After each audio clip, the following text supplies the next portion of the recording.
Et aujourd'hui, ce sont l'élection européenne comme si gravée dans le marbre, elle allait dicter tout le reste. Non, mais à l'instant T, on est à J+3, ce serait bien de respecter. À l'instant T, c'est notre marqueur, effectivement. C'est notre marqueur électoral. Je vous rappelle quand même que sur le marqueur des élections européennes, on a eu des écolos qui étaient le deuxième parti de France. Est-ce qu'ils l'ont déjà été à la présidentielle? Est-ce qu'ils l'ont déjà été aux législatives? Est-ce qu'ils l'ont... Non, la réponse est non.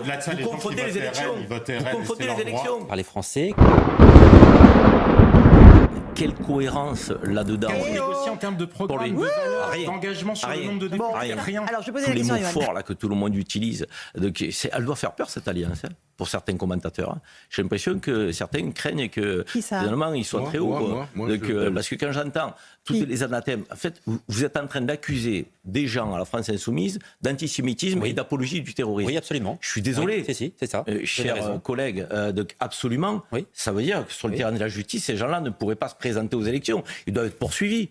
Sont-ils poursuivis? Mais ils sont un peu plus malins que ça. Non, mais sont-ils poursuivis? Est-ce qu'aujourd'hui, si ce parti existe sur l'échiquier républicain, c'est qu'il n'est pas complètement, comme vous l'indiquez, de contaminé d'antisémitisme et d'apologie du terrorisme? Vous avez cité des noms de personnes. S'ils sont en mesure de se représenter, c'est que ce que vous expliquez ressort de votre certitude à vous, mais pas du domaine de la justice. Non.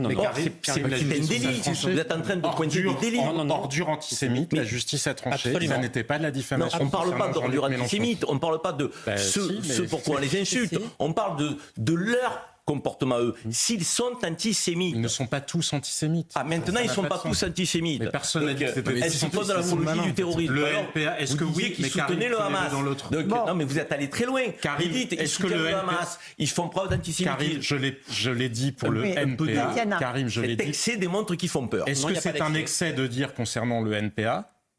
Quand le NPA dit le 7 octobre qu'il soutient la résistance des Palestiniens dans le choix dans les luttes qu'ils se sont choisies, donc c'est-à-dire dans le massacre du 7 octobre, est-ce que ça, oui ou non, à vos yeux, c'est tolérable? Est-ce que je peux vous répondre que s'ils ont dit ça, et si c'est leur position, normalement, ils doivent être combattus par la justice, condamnés, ils ne peuvent exister en tant que parti.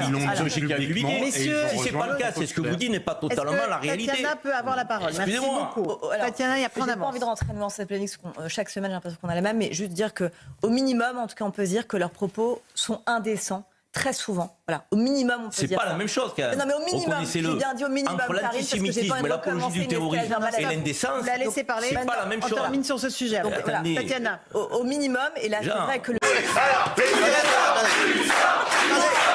sont les Anglais. Ce sont les Anglais. Oui, sacré Anglais. Et me tout pas, je m'en tape. Et me tout pas, je m'en tape.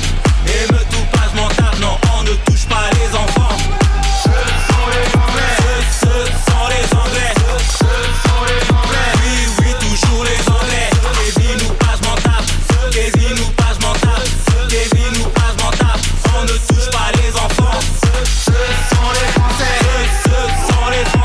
Ce sont les Anglais de Nicolas Malone, disponibles sur YouTube et Spotify, iTunes, Deezer, l'hymne de la France des émeutes.